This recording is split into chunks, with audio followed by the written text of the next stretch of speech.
এবার দেখাবো কিছু গাছ, যে গাছগুলো কিন্তু আজ আমি তুলেই ফেলবো।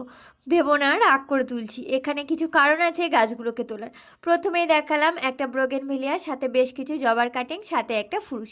এই বর্ষায় এই ডালগুলো বসিয়েছিলাম, তার থেকে অনেক সুন্দরভাবে চারা তৈরি হয়ে গেছে। তবে এই মিষ্টি পুচকু উদ্যোপাটিটা কতটা ভালো লাগছে বলো তো দেখতে। তবে প্রথমেই আমি শুরু করে দিলাম এই ব্রোগেনভিলিয়ার গাছটাকে তুলতে। তবে এই গাছটা তোলার সময় একটু ভয় করছিল, তবে আস্তে আস্তে গাছটিকে তুলে নিলাম। তবে একটা জবা গাছ আমি তুলতে গিয়ে মাটি সরে গেছে, তবে দেখলাম তাতে কোনো শেকড় বার হয়নি। আর বাকি গাছগুলো আমি মাটি সমেতই আস্তে আস্তে তুলে নিচ্ছিলাম। তবে এখানে রাবণ জবা, চন্দন জবা, পিঙ্ক কালারের জবা, অনেক ধরনের জবা কিন্তু এখানে ছিল।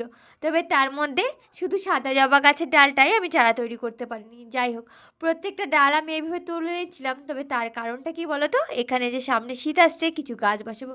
কারণ উঠোনের পাশে শীতের গাছ না বসালে উঠোনটা বড্ড বেশি ফাঁকা ফাঁকা লাগে, দেখতেও তেমন ভালো লাগে না।